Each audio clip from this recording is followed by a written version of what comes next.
Dans l'épisode d'Un si grand soleil du mercredi 11 mai, alors que deux hommes braquent leurs armes sur Gaël, Hélène Degy, et Alex, Benjamin Bourgois, Pauline, Perrine Tourneux, et J.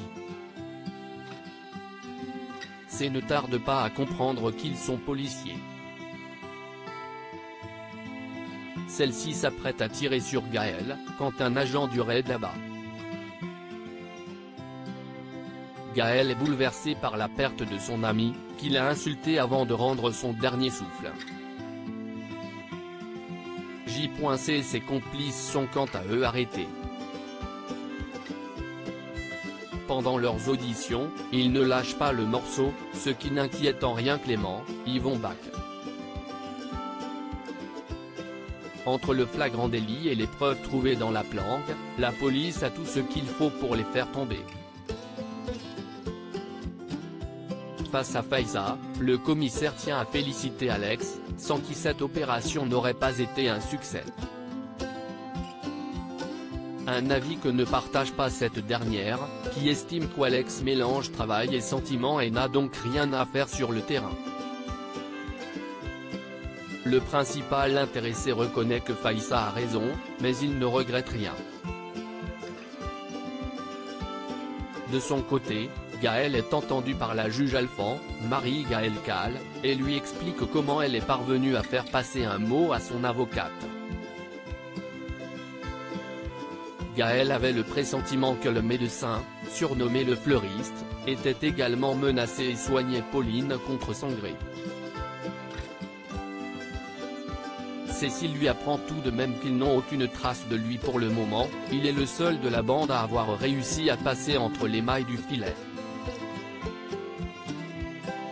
Mais le portrait robot qu'elle en a fait va grandement les aider.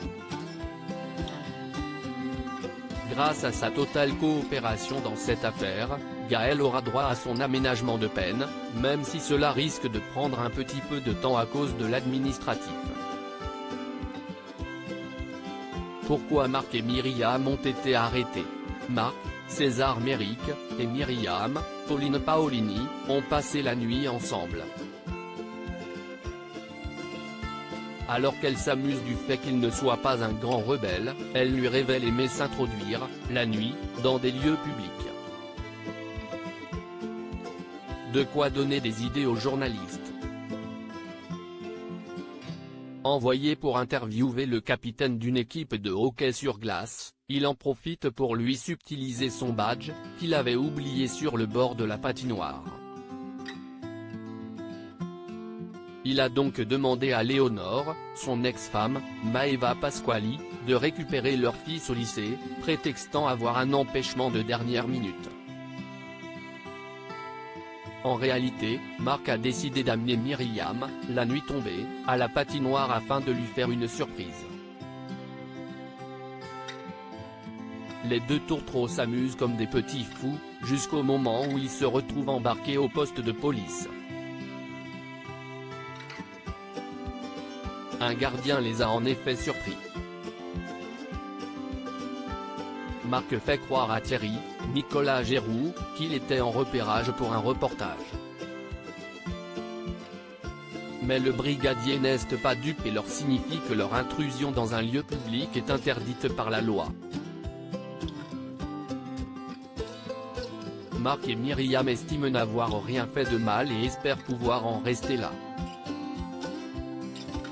Mais leur attitude désinvolte exaspère Thierry qui veut les envoyer en cellule de dégrisement.